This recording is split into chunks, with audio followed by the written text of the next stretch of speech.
tous. Aujourd'hui, on fait une entrevue avec notre responsable de développement de joueurs, Mohamed Taï. Alors, merci Mohamed d'avoir été là. Bienvenue sur la CS Fabros TV. Salut Vince, merci pour ton invitation. Salut à tous les amoureux du CS Fabros et à tous ceux qui verraient cette interview. Ben voilà, c'est comme tu veux. Je suis là. Let's go. Mohamed, est-ce que tu peux m'expliquer un peu de ton parcours de joueur et la raison pourquoi tu es devenu entraîneur? Alors, mon parcours en tant que joueur, après avoir gagné la Coupe du Monde avec les... Non, je rigole. Non, j'ai pas eu une grosse, si tu veux, une grosse carrière de footballeur, même pratiquement pas du tout. J'avais commencé en catégorie jeune, bien sûr, dans le pays d'origine d'où je viens. On a grandi avec un ballon dans les pieds. Je suis avant tout un joueur de rue. J'ai toujours, on a toujours dribblé des voitures, on a toujours dribblé des poteaux, des trottoirs, des passants. On a toujours marqué entre deux pierres. On a toujours pas de ligne, on a toujours fait des 1-2 avec le mur pour reprendre le jeu. Voilà, ça a toujours été ça. Mais après, j'ai intégré quand même des clubs en catégorie jeune. J'ai joué dans des clubs. Et puis arrivé en senior, ma première année, même pas en senior en fait, j'étais encore, à l'époque on appelait ça junior, donc c'est l'équivalent des, je pense, U21 si je dis pas de conneries, U18, U19, U21. J'ai intégré sur certains matchs avec des équipes seniors et puis je me suis pété le genou et ça s'est arrêté là. Mais j'ai beaucoup joué au ballon, ça c'est sûr, j'ai beaucoup joué au foot, j'ai beaucoup joué au ballon. Parfois la réalité de nos matchs était vraiment rude, mais si je dois parler de compétition, c'est sûr que je n'ai pas fait les plus grosses compétitions qui puissent exister. Voilà. Mais juste après, donc si je parle aussi de qu'est-ce qui a fait que je sois entraîneur, après avoir arrêté le foot, à cause de mon genou, je suis resté 1 année ou 2 ans loin du foot et ça m'a beaucoup rongé. Ça m'a beaucoup rongé et j'en pouvais plus. Et puis voilà. Et puis j'ai découvert qu'on pouvait faire des formations d'entraîneur. Et puis je me suis mis dedans. Voilà. Je me suis mis dedans. J'ai commencé à faire mes formations, je prenais goût, franchement je prenais goût, je retrouvais le foot, de l'autre côté de la barrière, mais je retrouvais le foot. Et puis voilà, c'est parti comme ça à l'âge de 23 ans. À l'âge de 23 ans, ma première équipe que je prends, c'est une équipe senior en fait. Euh, premier, Première équipe, premier championnat, accession, division supérieure.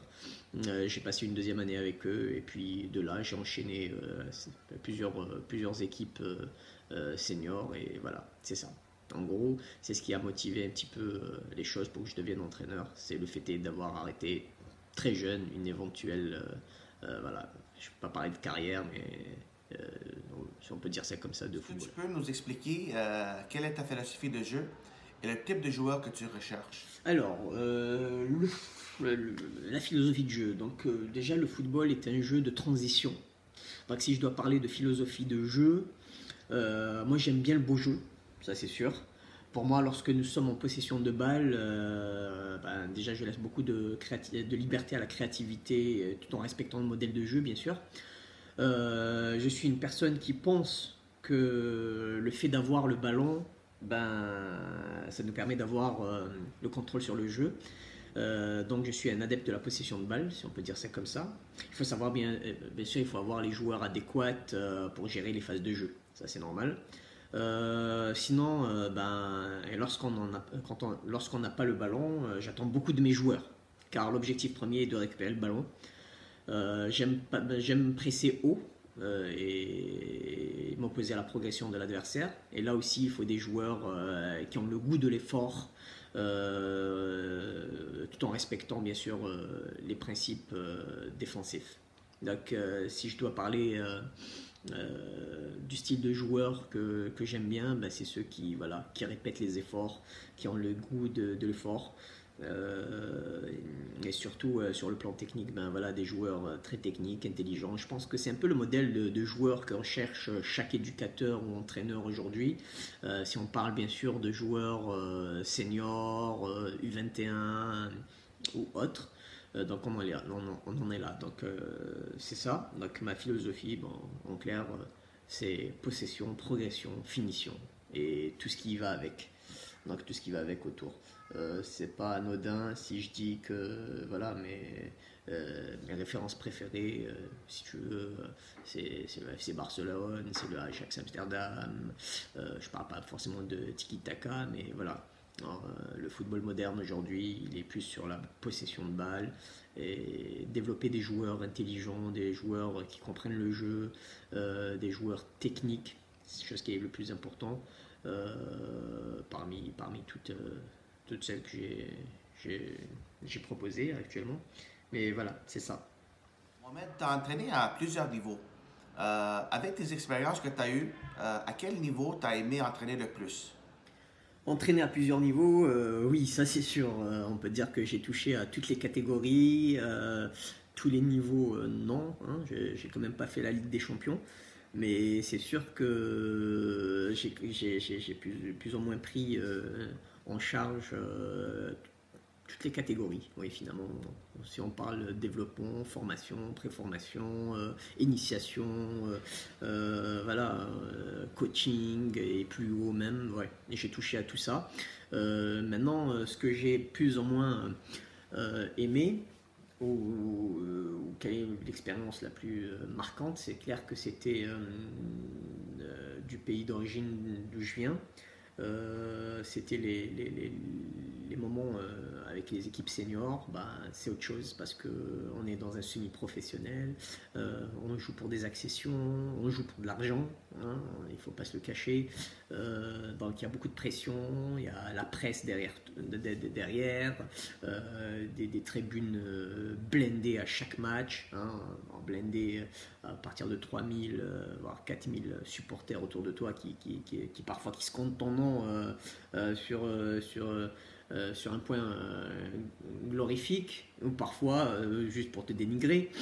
Mais voilà, dans les deux cas, c'était apprécié. Dans les deux cas, c'était apprécié parce qu'on sent qu'on est là et que c'est voilà, c'est la game. C'est la game, c'est comme ça. C'est ça, hein, je dis toujours que c'est le métier, un des métiers les plus ingrats d'être entraîneur. Mais voilà, sinon, en jeune, ce que j'aime, c'est la formation. C'est sûr, mon plus gros plaisir, c'est d'avoir des joueurs qui finiront dans quelques années professionnels ou semi-professionnels et me dire tiens, lui, il passait par moi et ce serait une forme de fierté. Voilà. Mais sinon, c'est la compétition. C'est sûr que la compétition est importante pour tout entraîneur plus ou moins compétiteur. Compétiteur. Voilà, c'est à peu près l'idée.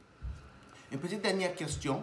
Comme nouveau responsable de développement au CS Fabros, comment penses-tu aider le club et les joueurs en termes de leur développement et qu'est-ce que tu vois pour le futur? Alors, en tant que responsable du développement des jeunes, à court terme, mettre en place une logistique qui nous permettra de bien gérer nos équipes, que ce soit sur le plan technique, organisationnel, mise en place des différents programmes de travail, mais aussi faire en sorte d'étoffer nos effectifs avec un staff capable de répondre aux attentes du club sur le plan de la formation des jeunes, mais aussi faire en sorte d'élaborer un vrai programme de formation constitué autour du modèle de jeu proposé par la direction technique qui permettra à nos jeunes de développer leurs aptitudes techniques, tactiques, mais aussi intellectuelles.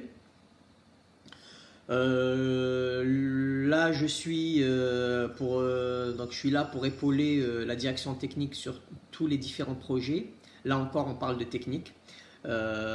Proposer différents projets pour faire de la formation à Fabros un modèle de référence. Prendre le meilleur qui se fait actuellement et l'introduire dans le club. Lorsque tout sera en place, là on pourra élaborer un plan à moyen terme et pourquoi pas à long terme. car je pense que le football évolue tous les jours et on se doit d'être toujours au top comme une entreprise. Pour cela, on doit être très créatif afin de se surpasser. Merci Mohamed, merci à toutes et à tous pour être avec nous sur cette entrevue sur le CS Labros TV. On s'ennuie de vous, puis on se voit bientôt sur le terrain.